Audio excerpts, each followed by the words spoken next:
Weight Watcher Journey. I am happy to be on here this morning and cooking another easy recipe for you. Now, this is easy, but it's probably the most gourmet thing that I have fixed here. So I'm excited about it. I think it's going to be very, very flavorful. But before I get into the recipe, let me say thank you so much for coming back to my channel. If you're a returning viewer, I love each of you so much for all the support you've given me.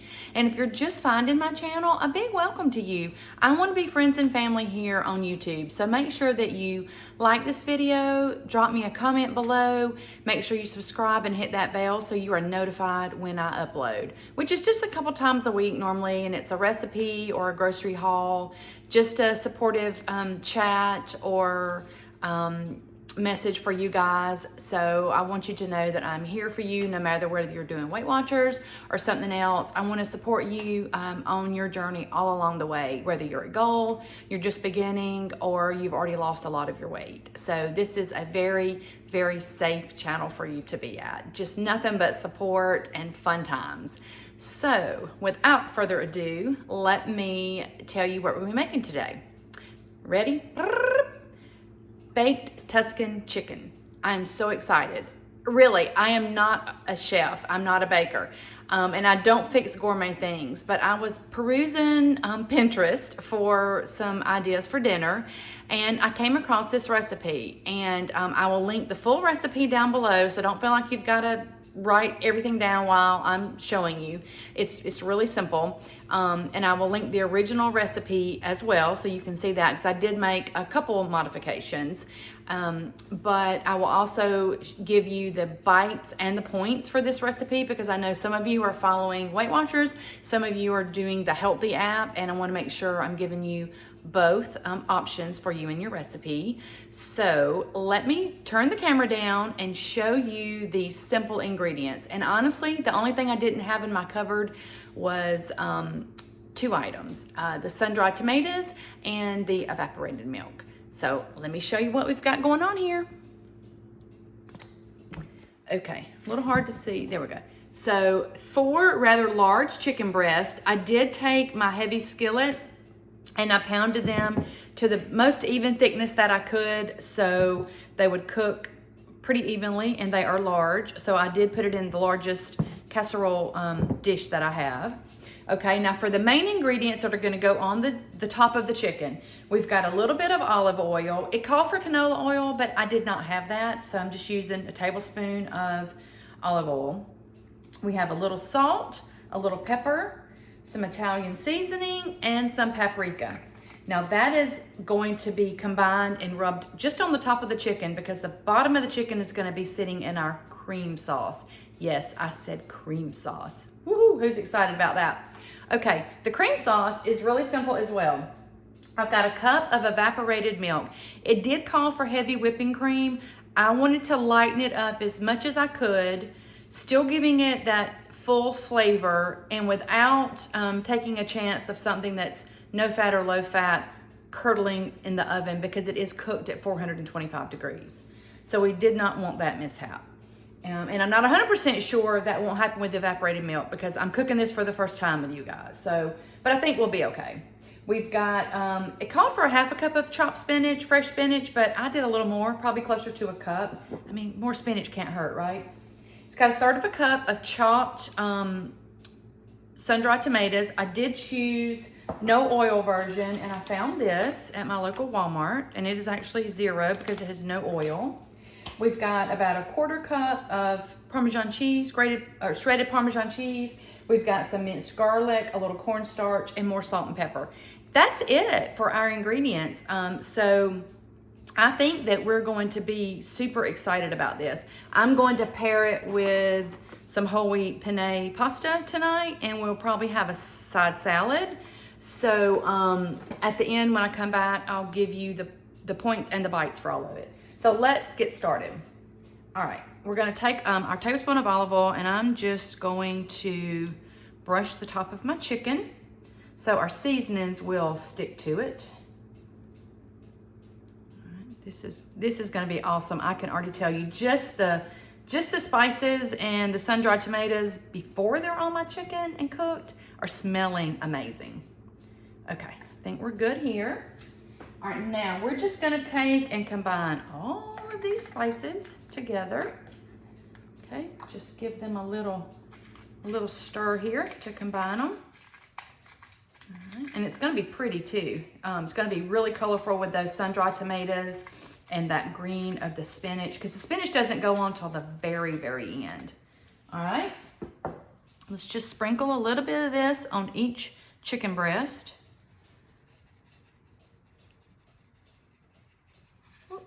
Try to get it all together, okay? There we go. I don't think there's any way possible to mess up this recipe. It is, although it sounds super gourmet, and it is the most gourmet thing I have fixed in a really long time, it couldn't be simpler. Okay, almost got it. Okay, that's that for that, okay? Now that we have our chicken coated with our oil and our seasoning, the next thing that we're going to do is we're going to take our evaporated milk, and to that we are going to, let's see what my directions say. We're going to whisk together the milk and the garlic, and that just smells heavenly. We're going to whisk in the cornstarch, also the salt and pepper. And it's not a lot of salt and pepper, so I don't think we're gonna have to worry about it being too salty. Okay, we're just gonna get this good and combined before we add anything else. My oven is already heated to 425 because it's only gonna cook for maybe about 20 minutes. So that high heat should get the chicken good and to temperature. I'll check it with my meat thermometer to make sure though at the end. Okay, we're just gonna whisk this together until it's really combined. Okay, now we're going to whisk in the sun-dried tomatoes. Okay. They're gonna fall to the bottom, of course, but we'll get those spread around. And we're gonna put in our Parmesan cheese. I mean, look guys, I don't know how many minutes we're at. We're only at 7 minutes and we almost have this all together. All right, this is good and thick. So I'm gonna try to get this evenly dispersed. Okay, so now what we're gonna do is the recipe said to pour it around the chicken. What I'm gonna do is kind of spoon it too because I wanna get some of it everywhere. Okay, so here we go. Make sure I get it in all the corners. If it gets on the chicken, that's okay. Not a problem. You can lift it up a little bit if you want to and make sure that the bottom of the chicken is coated really, really well with that cream so the bottom cooks good. Okay. Let's see what. Oh guys, this is so pretty. And that garlic makes it just smell heavenly. It smells like I'm in an Italian restaurant. Okay. It's okay if a little cheese gets on the chicken, we're good. Okay. All right, look at that good creamy sauce. Okay, now, let me bring the camera back up. Well, let me show you this first. Look how pretty that is. Oh, that's gonna be good. Okay, I forgot to say I did spray my pan really good with Pam, so hopefully nothing sticks. Okay, so this is going to go in a 425-degree oven for only 16 to 20 minutes, just until the internal temperature of the chicken reaches 165. We're gonna then pull it out and I will show you the next step when we get to that point. So hang on, I'll be right back. Hey guys, all right, we're out of the oven. I want to show you what it looks like, and then we're gonna add the spinach and finish that step, and at the very end, I will give it a taste test. Now, I will tell you, I think it did curdle a little bit. I don't think that's gonna really interfere with the taste. It may not be as pretty and as smooth as what I would like, but sometimes the ugliest things taste the best, right? I'm sticking to that anyway. It smells delicious. So I want you to know, if you're not a chef, if you're not a baker, if you don't cook a lot, I mean, you're just like me. I am just a home cooker here, just trying to stay at Lifetime and get my hubby there, and there's no perfection in this kitchen. In fact, it's a hot mess most of the time, but I enjoy it. I want to bring y'all easy and fun recipes that you can make for your family and not feel the pressure of just having these crazy elaborate recipes that you don't have the ingredients for and that are hard to prepare, because if things are hard to prepare, we are not going to do it and we're not going to stay on track. So let me show you what we've got out of the oven, and then let me show you the next step, and then we'll do a taste test at the very end when we're finished. Okay, here we go. Now look, that is really pretty. Despite a little bit of what I think is a little bit of the curdling, like it warned about, so I used the next best option rather than heavy whipping cream. But maybe next time I'll just use heavy whipping cream and just deal with the points and the bites. So our last step is we're going to take our spinach and we're just gonna sprinkle it in and around the chicken. And we are going to allow it to wilt from the heat that's left over from the cooking process. We're gonna allow that to heat for, for about 10 minutes. So I'm just gonna stir this in just a little bit so it gets covered. And I've already cooked my penne pasta. I'm going to have a little bit of that with this when we taste test so I can get the full effect. And I'll show you a little trick that I learned. Even though I've cooked my pasta early, I think that I'll show you how I store it when I cook it early. All right, we're gonna cover this for 10 minutes, and then I'll be back to show you the finished product and do a little taste test. All right, guys, be right back. Let me show you real quick how I store my pasta if I cook it early. I cook it like the directions say. I rinse it and drain it, and then I just drop it in a Ziploc bag. I store it in the refrigerator until it's time for us to eat. I'll pull it out of the fridge. I will put it in the colander and run some warm water over it just to kind of rejuvenate it, and then I will reheat it with the rest of our meal. Easy peasy storage tip for the pasta if you cook it early. All right, guys, it is finished. The spinach is wilted, and I want to show it to you before I get just a little bit for a taste test. I think it's still a little bit warm. See if I can bring it up and show you. Look how pretty that looks. Oh my goodness. Okay, and it smells yummy. Okay, now here is the moment of truth. Let's get a little bit. I've already cooked my pasta like I said. So I'm gonna get a little piece of chicken and a little bit of the sauce.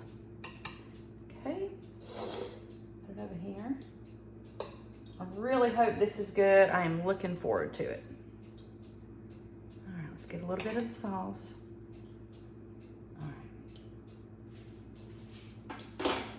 All right, let me grab my fork here. Okay, here we go. Let's see what it tastes like. I'm gonna get a little bit of the sauce first on my noodles.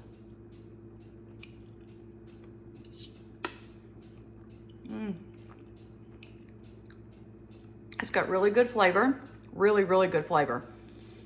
The tomatoes come through. Definitely next time, I will not sacrifice the points and use the full fat heavy whipping cream.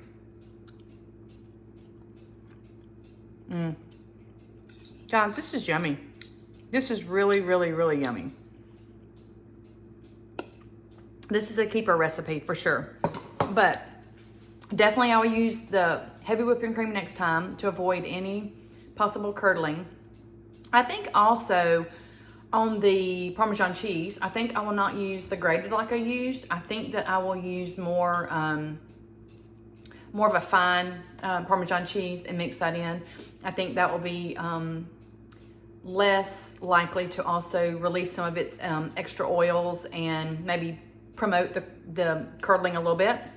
But as far as the taste, it's phenomenal. Now, it could use a little bit in the look category, but all that can be worked on. Just because you make a recipe one time does not mean you change it the next time. So those are the things that I'm going to do different next time.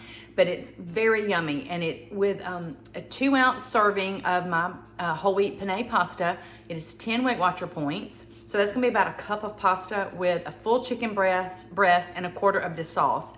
And then if you're following the healthy app and you're tracking bites, it will be 8. So it's actually less healthy bites than it is Weight Watcher points. So there you go. I don't know, it's the same exact ingredients, it's just different algorithms on the apps. But either way, it is a keeper recipe for me. I'm so excited about having it tonight and letting my husband taste it for the first time. And I think we'll make a green salad with it probably, so it'll just be a perfect meal. So anyway, that brings our video to a close here. Thank you again for staying with me and learning as I go, because I learn something every time I cook something. Either I learn I really love it and I don't need to change anything, or I learn, ooh, I need to change something. So it's all just a learning process, this journey. So I want you to have an amazing day, and I want you to make sure you get out and do one thing for yourself today. Take a walk, maybe cook a new recipe, look up a new recipe, like I said, read a book, take a bath. Whatever you would like to do that is just for you. A nice bubble bath with maybe a glass of wine and some candles lit.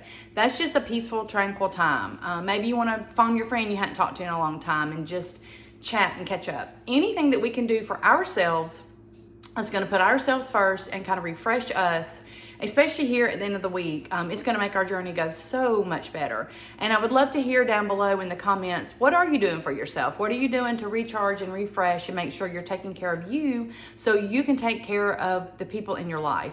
We cook for our family, and we show that we love them with the meals that we prepare, and now we're going to be able to prepare healthy meals for them.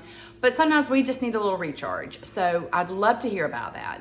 And make sure you are liking these videos if you find them helpful, and commenting and sharing, and most of all, subscribe, because that really helps YouTube see that my content is being liked by you guys, and it pushes it out and lets more people see it. So I very much appreciate your support.